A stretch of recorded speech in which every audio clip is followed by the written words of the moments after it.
تو اس پہ کسی نے عبداللہ بن مسعود سے اشکال کیا کہ اللہ تو معجزے جب دکھاتا ہے جب کسی قوم کو تباہ کرنے کا ارادہ ہوتا ہے، تو یہ تو معاذ اللہ فتنہ ہے. تو عبداللہ بن مسعود کہتے ہیں نا نا نا نا، عبداللہ بن مسعود کا بخاری میں یہ قول ہے، ان کا مفہوم میں اپنے الفاظ میں بیان کر رہا ہوں. فتنہ یہ کافروں کے لیے ہے، جو نبی پر ایمان والے لوگ ہیں ان کے لیے فتنہ نہیں ہے، یہ نعمت ہے اللہ کی، اللہ دکھا دیتا ہے تاکہ ہمارا ایمان اور زیادہ بڑھ جائے. یہ تو منکرین کے لیے فتنہ ہے نا، جو یہ سب چیزیں دیکھ کے بھی نہ ایمان لا رہے ہوں. ایک خاتون ہے، سائنس کی بڑی باتیں کرتی ہیں، باتیں تو بڑی اچھی ہوتی ہیں ان کی، کبھی کبھار تھوڑا سا مولویوں پہ وہ طنز بھی کرتی ہیں. تو وہ کہہ رہی ہیں کہ معجزے جب سے کرامتیں جو ہے نا، جب سے ویڈیو کیمرے ایجاد ہوئے کرامتیں نظر آنا بند ہو گئی ہیں. میں مانتا ہوں کہ یہ جو جھوٹی کرامتوں کے قصے مشہور ہیں یہ غلط ہیں. وہ داتا کی گھوڑی ٹائپ کے جو پتہ نہیں کیا کیا غوث اعظم کو کیا کیا بنا دیا ہے، لیکن اس کا یہ مطلب نہیں ہے کہ اللہ آج اپنی قدرت کے نمونے دکھاتا نہیں ہے، یہ مطلب نہیں ہے، ایسا نہیں ہوتا. آج بھی کرامت کے واقعات ہوتے ہیں. اور خدا کی قسم میں بار بار ایک واقعہ بتاتا ہوں، میں نے شہیدوں کے خون کی خوشبو لا الہ الا اللہ اپنی ناک سے سونگھی ہے، جو سائنسی دنیا میں ناممکن ہے. لہذا اگر آپ کو کوئی کسی کیمرے میں کرامت نظر نہیں آئی ہے تو اس کا مطلب یہ نہیں ہے کہ کرامت کے واقعات ختم، ہاں نادر ہے یہ، کیونکہ اللہ کی عادت یہ ہے کہ اللہ اسباب سے ہٹ کے کام نہیں کرتا. عادت اللہ کی یہی ہے کہ جو اسباب ہیں اسی کے تحت کام ہوگا. تبھی تو معجزے کو معجزہ کہتے ہیں کہ وہ عام روٹین سے ہٹ کے ہوتا ہے. اگر وہ عام روٹین کے مطابق ہوتا تو معجزہ تھوڑی ہوتا. کرامت کو بھی کرامت بھی کبھی کبھار ہو جاتی ہے، وہ عام روٹین سے ہٹی ہوئی چیز ہے. میں نے ہندوستان کا واقعہ سنایا، ایک بزرگ نے اپنی آنکھوں سے دیکھا وہ واقعہ، اپنی آنکھوں سے، کہ بلوائی آئے تھے کسی علاقے پہ قبضہ کرنے کے لیے. کہتے ہیں ہم نے دعائیں مانگی ہیں اور آسمان سے ہم سب نے فرشتے اترتے ہوئے دیکھے. میں نے جب یہ واقعہ بیان کیا نا، ہندوستان سے کئی لوگوں کے کمنٹس آئے کہ ہمارے ابا دادا بھی یہ واقعہ بتاتے ہیں اور یہ فلاں علاقے کا واقعہ ہے، اور یہ بیان اب جائے گا تو بھی آپ کمنٹس پڑھ لینا، اور سب ایک ہی علاقہ بتا رہے ہوں گے. میں وہ بھول گیا کیونکہ مجھے یہ میرا خیال ہے 20-22 سال میری عمر تھی جب ان ہندوستان سے کوئی مائگریٹ کر کے آئے ہوئے بزرگ تھے، انہوں نے یہ واقعہ سنایا تھا. اور کرامت کا واقعہ اس سے بڑی، دیکھو کوئی بھی چیز کی جب سند ہوتی ہے نا، سند پر کسی خبر کو ہم پرکھتے ہیں کہ اس کی سند کیسی ہے، بتانے والا کیسا ہے. میں نے اپنی دادی سے خود یہ بات سنی ہے اور اس کی تصدیق دوسروں سے بھی کی ہے. میں اپنی دادی کے واقعہ سناتا ہوں نا کبھی کبھار، ویسے ہی نہیں سناتا. ہماری دادی ماشاءاللہ بڑی خاندانی دادی تھی، بہت کم لوگوں کو اس طرح کی دادی اویلیبل ہوتی ہیں، ٹھیک ہے نا. روزے رکھتی تھیں، نماز کی پابندی، تلاوت کی پابندی، اور کوئی ان میں یہ نہیں تھا مبالغہ آ رہا ہی ہوتا ہے نا بعض لوگوں میں، قصے کو بڑھا بڑھا کے بیان کرنا، کچھ بھی نہیں. اور یہ واقعہ بھی میرے پوچھنے پہ انہوں نے بتایا. کراچی میں بارشیں نہیں ہو رہی تھیں، ہمارے مسجد کے امام صاحب نے اعلان کیا استسقاء کی نماز ہوگی. تو میں نے اپنی دادی سے پوچھا کہ ہندوستان میں کبھی ایسا ہوا ہے، کیونکہ ہماری دادی کا علماء سے تعلق تھا. تو ہماری دادی نے ہمیں بتایا کہ ہم لوگ جب ہندوستان میں بارش بند ہو جایا کرتی تھی، قحط پڑ جایا کرتا تھا، تو ہم لوگ جب نکلتے تھے نا بارش کے لیے، تو پہلے سے بارش کی نماز کے لیے تو تمبو کا اور دیگوں کا، چاول کا انتظام پہلے سے ہوتا تھا. اس لیے ہوتا تھا کہ ہمیں پتا ہوتا تھا کہ بارش نازل ہوگی تو ہم خوشی میں کیا کھائیں گے، لنگر بٹے گا، صحیح ہے نا، تمبو لگے گا تاکہ بارش اندر پانی نہ آئے. تو انہوں نے اپنا واقعہ اپنی آنکھوں، جس میں وہ نماز میں شریک بھی ہوئی ہیں. میں کیوں یقین کر لوں کہ میری دادی جھوٹ بول رہی ہے؟ ان کو کیا مل رہا ہے اس سے؟ ان کو تو یہ بھی نہیں پتا تھا کہ کل یہ جا کے میڈیا پہ دنیا میں یہ واقعہ سنائے گا. میری عمر تو ہوگی اس وقت، کتنی عمر ہوگی، 15-16 سال عمر ہوگی میری. ان کو تھوڑی پتا تھا کل یہ اتنا مشہور ہو جائے گا اور یہ دنیا کو واقعہ سنائے گا. تو وہ کیوں جھوٹ بولیں گی وہ؟ تو کہتی تھی بھائی ہم تو جب جاگتے دعائیں مانگتے تھے، ناممکن کو اللہ کیا بنا دیتا تھا ممکن. کوئی بادل کا نشان نہیں ہوتا تھا اور یہ دنا دن بارش ہوتی تھی. تو یہاں ایک بزرگ، یہ گھر سامنے دیکھنے کارنر کا، یہاں بھی انڈیا کے ایک بزرگ رہا کرتے تھے، پنجاب کے تھے، انڈیا کے پنجاب کے. انہوں نے مجھے خود یہ واقعہ سنایا. کہتے ہیں ہندوستان میں قحط پڑ گیا ہم لوگ جا رہے تھے بارش کی دعا مانگنے کے لیے, تو ہندو ہمیں کہہ رہے تھے یہ موسلے بارش برسوا کے آئیں گے. یہ موسلے مسلم کو کیا کہتے تھے وہ, یہ موسلے بارش برسوا کے آئیں گے. ہندوؤں کو بھی اتنا یقین ہوتا تھا.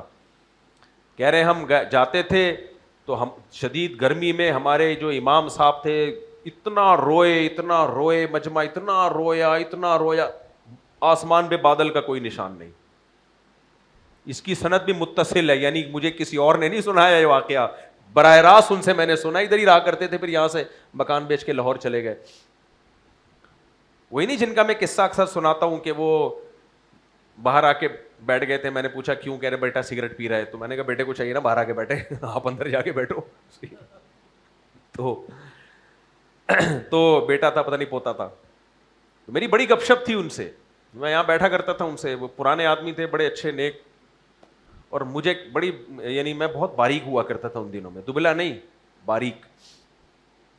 تو انہوں نے بتایا کہ ہم استسقاء کی نماز کے لیے جا رہے ہیں. ہندو کیا تانا دے رہے ہیں, تانا نہیں یعنی بات کر رہے تھے ہندو کے موسلے کیا کروا کے آئیں گے, تانا نہیں یعنی وہ تو یقینی طور پہ برسوا کے آئیں گے بارش.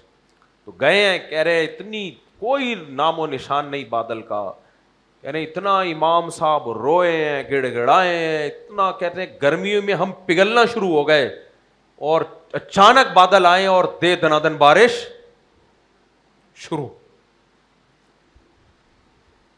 کہتے ہیں ہم جب آ رہے نا واپس خوشی خوشی, تو ہندو کہہ رہے تھے موسلیوں نے کیا کر دیا, بارش کو برسوا دی.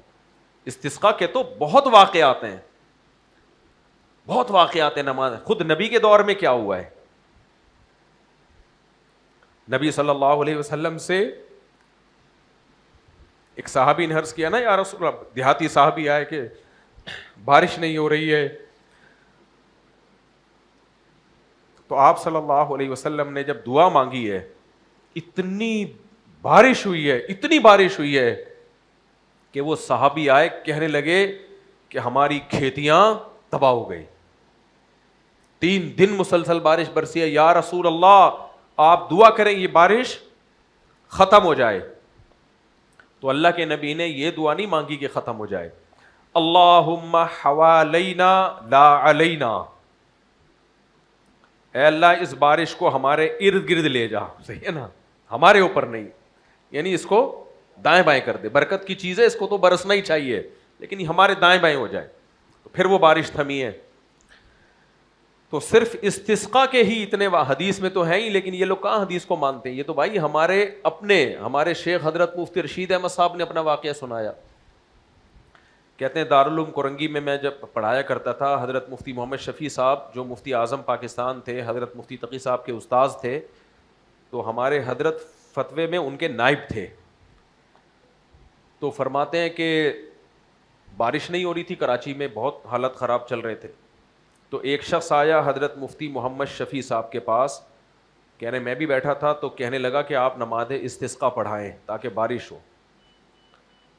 تو کہتے ہیں کہ حضرت مفتی شفیع صاحب کی رائے یہ تھی کہ نہیں پڑھانی چاہیے, اور وجہ اس کی یہ کہتے ہیں پہلے بارش ہو جایا کرتی تھی, اب ہم لوگوں کے یعنی اوور آل لوگوں کے اعمال ایسے ہیں کہ اس طرح سے دعائیں قبول نہیں ہوتی بارش, تو پھر لوگ اسلام سے بدگمان ہوتے ہیں.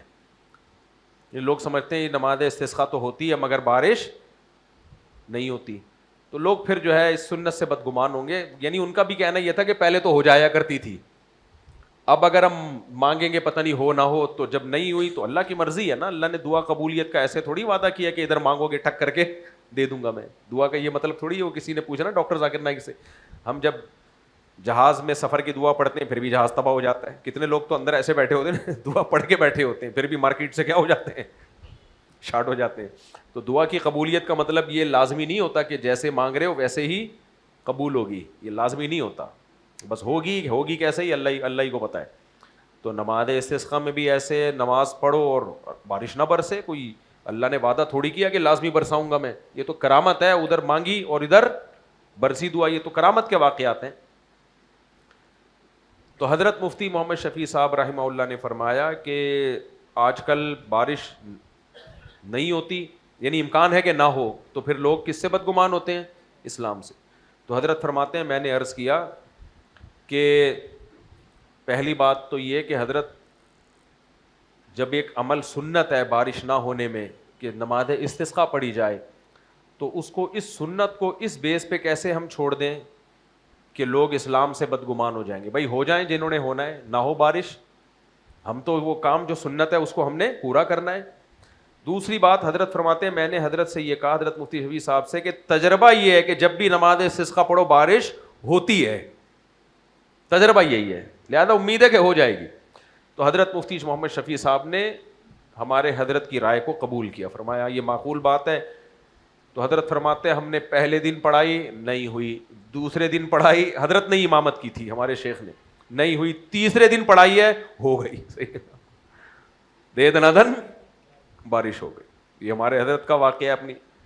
تو دوسری بات یہ کہ یہ جو کمبخت ایتھیس لوگ ہیں نا، ان کے سامنے کرامتوں کے انبار بھی لگا دو نا، انہوں نے ماننا پھر بھی نہیں ہے۔ وہ کہتے تھے نا نبی کو چاند کے 2 ٹکڑے کر دیے تو کیا کہنے لگے؟ تو جادو ہے۔ فرعون نے موسیٰ علیہ السلام سے کہا تھا لاٹھی کو آپ سانپ بناؤ، یعنی معجزہ دکھاؤ، لاٹھی سانپ بنی، کہا کیا ہے؟ جادو ہے۔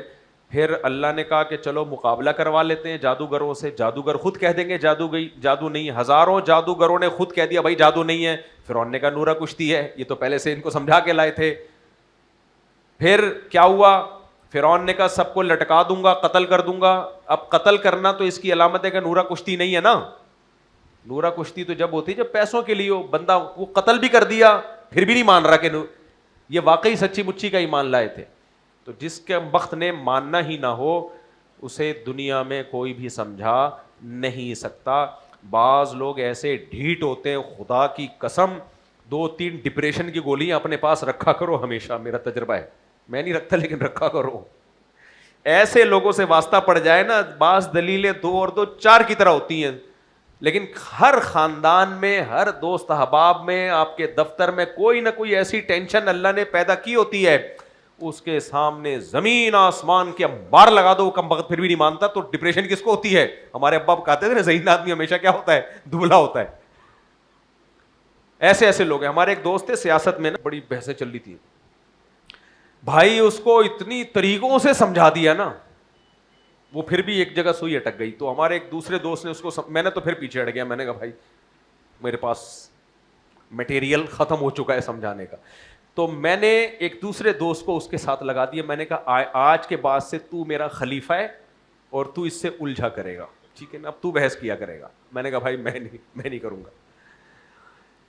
ایک دن اس کا فون آیا اس دوست کا ہمارے رات کو، اور جو چیخا ہے وہ رویا ہے، کہہ رہا ہے مفتی صاحب میرے بال سفید ہو گئے، مفتی صاحب میں کسی کام کا نہیں رہا۔ مجھے اتنی ہنسی آئی نا اس کے اسٹائل پہ، مفتی صاحب کس بندے کو میرے ساتھ لگا دیا آپ نے، اس کو کچھ بھی سمجھاؤ سمجھ میں نہیں آتا۔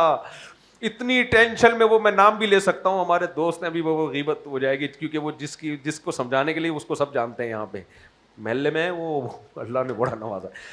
تو وہ کہنے لگا مفتی صاحب کس گناہ کی سزا مجھے دے دی۔ اچھا پھر وہ ایسا ہے کہ اس کو چھوڑ بھی نہیں سکتے آپ، وہ خود ہی سمجھنے کے لیے آ جائے گا، پھر 4 دن کے بعد آپ بولو گے نہیں سمجھائے گا، مجھے سمجھاؤ۔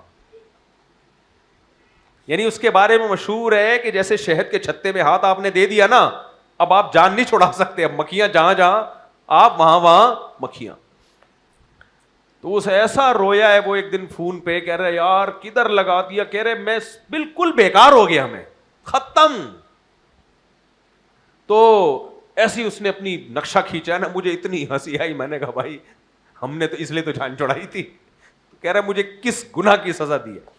ایسے ہمارے محلے میں 2-4 لوگ ہیں، جب کوئی مجھے بہت ٹینشن دے رہا ہو نا تو میں اس کو ان 2-3 لوگوں کو میں نے سلیکٹ کیا ہوا ہے، بسم اللہ اللہ اکبر پڑھ کے ان کو چھوڑ دیتا ہوں کہ جا اس سے بحث کر۔ تو مجھے پتا ہوتا ہے اب یہ گیا، اب یہ کیا ہے۔ 2-3 ڈھیٹ لوگ ہیں، ہر علاقے میں ہوتے ہیں، تو میں کیا کرتا ہوں کسی کو میں نے سزا دینی ہو نا، وہ 2-3 ڈھیٹوں کا نمبر دے دیتا ہوں، اس سے سمجھ، یہ پتا ہے گب گیا تو اب یہ کسی کام کا نہیں رہے گا دنیا میں۔ تو عبداللہ ابن مسعود رضی اللہ تعالیٰ عنہ فرماتے تھے کہ یہ جو آیات ہیں نا، آیات نشانیاں انہوں نے اپنی آنکھوں سے دیکھی نا، خود اپنی آنکھوں سے دیکھا، مجاہدین کی ایک جماعت ہے, پانی نہیں ہے, آپ نے ایک تھوڑے سے پانی میں اپنی انگلیاں مبارک ڈالی اور چشمہ بہنا شروع, سب نے پانی پیا ہے. جادو تو نظر کا دھوکہ ہوتا ہے, نظر کے دھوکے میں سب سیراب تھوڑی ہو جاتے ہیں.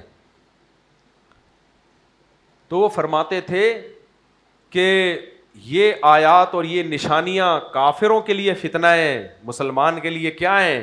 یہ فتنہ نہیں ہے, اللہ کی نعمت ہے, اس سے اس کا ایمان اور زیادہ بڑھ جاتا ہے. تو یہ جو ایتھیس اور لبرل لوگ کہتے ہیں نا کرامت شرامت کچھ نہیں ہوتی, شہید کے خون سے خوشبو بھائی ہم نے اپنی ناک سے سونگھی ہے, اور کچھ دعائیں ایسی قبول ہوتی ہم نے دیکھی ہے جو کرامت کے علاوہ کچھ بنتا نہیں ہے اس میں. یعنی کوئی ایک چیز ناممکنات میں سے, ناممکن کا مطلب اسباب کی دنیا میں نہیں لگتا کہ ایسا ہوگا, ایسا اتفاق ہو نہیں سکتا. بس ایک بات عرض کروں گا, دعائیں مانگا کرو خوب اللہ سے, اور یہ نہ سوچا کرو کہ دعا قبول نہیں ہو رہی ہے. ساری دعائیں اللہ کیا کر رہا ہے؟ قبول کر رہا ہے. حضرت عمر کا مقولہ یاد رکھنا کہ مجھے اس کی فکر نہیں ہوتی کہ میری دعائیں قبول ہو رہی ہیں کہ نہیں ہو رہی ہیں, مجھے فکر اس کی ہوتی ہے کہ دعا مانگنے کی توفیق مل رہی ہے کہ نہیں مل رہی ہے. دعا سے بڑی کوئی عبادت ہے ہی نہیں. تو عبداللہ بن مسعود کیا فرماتے تھے, ہم ان آیات کو, ان نشانیوں کو فتنہ نہیں اللہ کی رحمت سمجھتے تھے. تو کرامتوں کو نہیں مانتے نا, ان سے ایک بات کیا کرو, پانی سے 9 مہینے میں انسان بن جانا یہ کرامت نہیں ہے کیا؟ یہ منظر تو ہم اپنی آنکھوں سے دیکھ رہے ہیں نا, اس لیے سائنس نے اس کو ایکسپلین کیا, ایکچولی یہ ہوتا ہے, پھر ایکچولی وہ ہوتا ہے. اگر نہ دیکھا ہوتا کبھی یہ منظر, اگر یہ منظر کبھی کسی سائنٹسٹ نے نہ دیکھا ہوتا, ہم سب کو اللہ ہمارا ماضی بھلا دیتا. فرض کر لو کوئی ایسا سافٹ ویئر آ گیا, کسی سائنسدان نے کمپیوٹر میں ڈالا, جس نے فون سنا وہ 10 سال سے پہلے زندگی اپنی بھول گیا, اور ساری دنیا کے سارے انسانوں نے وہ فون سن لیا. فرض کرنے میں گورنمنٹ کی طرف سے کوئی پابندی نہیں ہے, فرض کرنے میں گورنمنٹ کی طرف سے کوئی پابندی نہیں ہے. فرض کر لو کوئی ایسا وائرس آیا باہر سے جس کی وجہ سے ہم سب 10 سال سے پہلی زندگی بھول گئے کہ 10 سال پہلے ہم کیا تھے. اب سائنسدان جو نئے سرے سے غور کریں گے کہ انسان دنیا میں آیا کیسے. اب نئی نئی تھیوریز آئیں گی کہ نہیں آئیں گی؟ کیا خیال ہے؟ اب ایک تھیوری آئے گی کہ یار ہم 10 سال سے پہلے کا تو ہمیں پتہ نہیں ہے, لیکن شاید ہم کروڑوں سال سے ہیں, ہم کروڑوں. اچھا کسی کو اب مرتے ہوئے بھی نہیں دیکھا انہوں نے, فرض کرو موت بھی 10 سال کے لیے ڈیلے ہو جائے, تو کہیں گے یار ہم کروڑوں سال پہلے سے ہیں. اس وقت خدا کی قسم اگر کوئی پیغمبر آ کے یہ بتا دینا کہ تم ایسے تھے کہ پانی کا ایک قطرہ تھے جو ماں کے عورت کے رحم میں گیا, اور اس ایک قطرے نے 9 مہینے میں انسان بن کے باہر آیا, اور باہر جس دن آیا اسی دن ماں کی چھاتیوں میں دودھ پیدا ہو گیا. یہ کوئی پیغمبر دعویٰ کرے نا تو یہ سارے افلاطون پتہ ہے کیا کہیں گے؟ سائنس اس بات کو بالکل بھی نہیں مانتی. نہیں آئی سمجھ بات؟ سائنس نہیں مانتی اس بات کو, جب تک کہ وہ جانوروں میں یہ عمل ہوتے ہوئے دیکھ نہیں لیں گے, جب تک جانوروں میں عمل ہوتے ہوئے نہیں دیکھ لیں گے. اب کوئی مولوی ان کو بتائے بھائی اس پیغمبر کے برحق ہونے کے دلائل ہیں, یہ پیغمبر واقعی اللہ کے بھیجے ہوئے ہیں, مان لو اس کے دلائل ہیں کہ یہ جو بات کرتے ہیں اپنی طرف سے نہیں, کس کی طرف سے؟ اللہ کی طرف سے. تو اس پہ سائنسدان بھائی یہ کیسے ہو گیا؟ پانی سب سے پہلی بات یہ ہے کہ وہ بنا کیسے, وہ ایسا پانی اس کو بننے میں تو کروڑوں سال لگیں گے, تو کروڑوں سال میں بنا کیسے؟ ہم کہیں گے بھائی بنا کروڑوں سال میں نہیں ہے, مرد جو خوراک کھاتا ہے نا تو چند گھنٹوں یا چند دنوں میں اس سے اسپم بن جاتے ہیں. بھائی وہ پھر سیب پہ ریسرچ کریں گے, یار یہ سیب انار انگور سے اسپم کیسے بن جاتے ہیں؟ امپاسبل. بھائی نہیں یہ پاسبل ہے, یہ قرآن کہہ رہا ہے, یہ نبی کہہ رہے ہیں, کوئی بھی نہیں مانے گا. آخر میں آ کے ان کی گوٹ یہاں اٹکے گی, ابے بھائی اگر ہم ایسے پیدا ہوئے ہیں تو پیدا ہوتے کیا اتنے بڑے پیدا ہوئے تھے ہم ہیں بھائی؟ اگر اتنے بڑے نہیں اتنے چھوٹے پیدا ہوئے تھے تو کھایا کیا تھا؟ کیا بھائی جیسے پیدا ہوئے تھے نا, جس کے پیٹ نے جنم دیا. اچھا جانوروں میں بھی نہ دیکھا ہو یہ پروسیس, فرض کریں دنیا میں جانور ہی نہیں ہو, ورنہ تو جانور کو دیکھ کے اندازہ لگا لیں گے نا یار جو ان میں ہو رہا ہے تو ہم میں بھی وہی ہو رہا ہوگا. کیا خیال ہے؟ اب آپ کہیں گے کیا کیا فرض کروا رہے ہو؟ بھائی بات سمجھانے کے لیے کچھ بھی فرض کروانا پڑ سکتا ہے, کچھ بھی فرض کروانا پڑ سکتا ہے, لیکن یہ بات بالکل درست ہے. فرض کرو دنیا جانوروں سے ختم, صرف انسان ہے دنیا میں, اور ہم سب اپنا 10 سال سے پہلے کا حساب کتاب بھول گئے, اور 10 سال کے بعد کوئی انسان پیدا بھی نہیں ہوا, کبھی دیکھی بھی کوئی پروسیس ہی نہیں ہے. اب سائنسدان مختلف قسم کی تھیریز لے کر آئیں گے. خدا کی قسم ایک تھیری بھی یہ نہیں ہوگی کہ ایسے اسپم گیا ہے ماں کے رحم میں اور 9 مہینے میں پورا انسان بن کے اسی سے دماغ بنا, اسی سے دل بنا, اسی سے آنکھیں بنی, اسی سے ناک بنی, اسی سے کان بنے, اسی سے زبان بنی, اسی زبان میں چکھنے کے جو ہے وہ اتنے سارے اللہ تعالیٰ نے وہ لگا دیے, سینسر لگا دیے, اتنے سارے چکھنے کے جوائنٹ ہی ایسے ٹھک ٹھک ٹھک کر کے, اور بن کس سے رہا ہے؟ ماں روٹی کھا رہی ہے, پراٹھا کھا رہی ہے, اس سے بھی بن رہا ہے, روٹی کھا رہی ہے, اس سے بھی بن رہا ہے, سیب کھا رہی ہے, اس سے بھی 70 بھائی بن رہے ہیں, اور دودھ پی رہی ہے. جو کھا رہی ہے بچے کی آنکھ, ناک, کان, دل, دماغ, جگر, ایک ایک انسٹرومنٹ اس سے تیار ہو رہا ہے. سائنسدان کہیں گے پورا بچہ تو دور کی بات, وہ کہیں گے ایک آنکھ بھی نہیں بن سکتی اس طریقے سے. کہ آنکھ ایسے نہیں بنتی, آنکھ کے لیے پہلے ایک لینس لانے پڑتے ہیں, دوسرے لینس لانے پڑتے ہیں, 2 ڈالنا پڑتا ہے, پھر یہ, پھر پورا ایڈجسٹمنٹ ہے, اور پورے اسکیل کے ذریعے اس کو ایڈجسٹ کیا جاتا ہے. اب 9 مہینے میں خود بخود کیسے ہو گیا؟ بھائی صاحب تمہیں سائنس کا کچھ بھی پتا نہیں ہے. سارے سائنسدان بیٹھ کے ایک نئی نئی تھیریز لے کر آئیں گے, بولیں گے ایکچولی ہوا یہ تھا کہ دھماکہ ہی ہوا ہوگا. کیا ہوا ہوگا؟ دھماکہ ہوا ہوگا.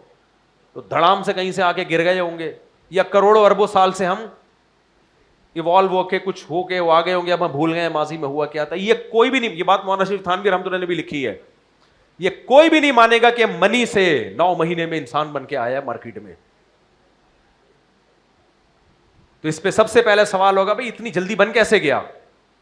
دوسرا سوال ہوگا بنا تو پیدا ہوتے ہی کھانا کیا کھایا اس نے. تو ہم جواب میں یہ کہیں کہ جی جیسے ہی پیدا ہوا تھا اس کی ماں کی چھاتیوں میں دودھ بننا شروع. اگلا سوال ہوگا اس کمبخت کو پتہ کیسے چلا کہ دودھ مجھے یہاں سے ملے گا.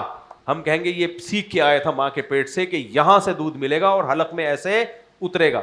اچھا یہ بتاؤ پھر وہ دودھ ہی کیوں بنا, چائے کیوں نہیں بن گئی ہے بھائی, پانی کیوں نہیں آ گیا؟ اتنا عجیب و غریب اتفاق کہ بچے کو دودھ چاہیے تو دودھ ہی آیا. یہ تو بھائی کسی کی پلاننگ ہے, اور پلاننگ کو مانتے نہیں سائنسدان کہ کسی نے کوئی پلاننگ کی ہے. کیا خیال ہے؟ ہر چیز کو انہوں نے ڈالنا ہے کہ نہیں کچھ یوں ہوا تو پھر یوں ہوا. یہ کسی کی پلاننگ, کوئی پلانر کہاں ہے؟ پھر پلانر دکھاؤ. کوئی پلانر تو ہمیں نظر نہیں آ رہا. سائنس تو بھائی اس کو مانتی ہے جو نظر آئے. جمشید کو مانتی ہے جمشید نظر آ رہا ہے, غفار نظر نہیں آ رہا تو غفار کو مانے گی. سائنس میں خدا نہیں ہے, خدا نظر نہیں آتا. تو ایکچولی یہ مولویوں کی مذہبی کی پرانی سڑی ہوئی باتیں ہیں, اساطیر الاولین ہے. بھائی سائنس مشاہدے پر مبنی ایک حقیقت ہے, مولویوں کی طرح جنت جہنم کی ہوائی باتوں پر مبنی بولو نہیں. اس لیے سائنس پڑھا کرو, یہ مولویوں کے بیانات میں مت بیٹھا کرو. خاص طور پہ وہ مولوی ہیں جن کم بختوں کے 18 19 بچے لے کے گھوم رہے ہیں, تو ویسے ان کو سائنس کا کچھ نہیں پتا. ایسے دقیانوس قسم کے مولانا جو 4 بیوی اور 19 خدا کے قوم پہ رحم کرو, قوم پہ ایسی باتیں میرے خلاف کمنٹس میں لوگ لکھ رہے ہوتے, یہ مولوی ہے یہ. اب سائنس سے پوچھا کرو, سائنس. پاگل کے بچوں, آپ کو نہیں کہہ رہا, وہ ان کمنٹس والوں کو کہہ رہا ہوں. سائنس سے 19 بچوں کا پوچھ لو, سائنس کہے گی بچے زیادہ ہونے چاہیے. تمہیں تو کمبختوں نا سائنس کا پتہ ہے. سائنس کہتی ہے عورت کو پیدا بنایا اس حساب سے کیا, ڈیزائن قدرت نے اس حساب سے کیا کہ وہ اولاد کو جنے. اس کا اولاد جننا نیچرل ہے, اولاد کو روکنا نیچرل نہیں ہے. تم تو خدا کی بغاوت میں سائنسی اصول بھی توڑنا شروع کر دیا تم لوگوں نے. سائنس کہتی ہے, سائنسدان کہتے ہیں, ماہرین کہتے ہیں گروتھ ریشو جتنا ہونا چاہیے وہ ہے نہیں. یونائٹڈ نیشن کی رپورٹ ہے, بچوں کی تعداد خطرناک حد تک دنیا میں کم ہو گئی ہے, جس کے آگے سائیڈ افیکٹ خطرناک حد تک ظاہر ہونے والے ہیں. یہ میں نہیں کہہ رہا, یہ کون کہہ رہا ہے؟ یونائٹڈ نیشن کہہ رہی ہے. ہاں آپ کے حکمران کبھی یہ بات نہیں کریں گے, یہاں کے جو صحافی ہیں وہ نہیں کریں گے, اس لیے کہ ان کو اسی چیز کے پیسے ملتے ہیں کہ ان کمبختوں کی نسل روکو. اس لیے کہ ہماری بھی گر رہی ہے تو ان کی بڑھے گی تو حکومت تو پھر یہ لوگ کریں گے. لیکن بین الاقوامی سطح پہ جو تحریکیں چل رہی ہے وہ اولاد گرانے کی نہیں, اولاد بڑھانے کی چل رہی ہیں کہ خطرناک حد تک ریشو گر گیا ہے. ایک انڈیا کا ایک بڑا اسکالر ہے, مشہور آدمی ہے, اس کی ایک رپورٹ آئی تھی, ہے وہ ہندو اور بڑی زبردست رپورٹس دیتا ہے وہ پورے ریفرنسز کے ساتھ, کہ کووڈ میں جتنی ہلاکتیں ہوئی ہیں نا, اس سے بڑا دنیا کے لیے مسئلہ یہ ہوگا جو بچوں کی پیدائش کم ہو گئی ہے, کیونکہ اس سے آبادی کو اتنا نقصان نہیں ہوا جتنا گروتھ ریشو گرنے سے نقصان ہو رہا ہے. سمجھ میں نہیں آ رہی بات؟ اس لیے کم بختوں کو نہ سائنس کا پتا، مذہب کا تو ویسے ہی پتا نہیں ہے.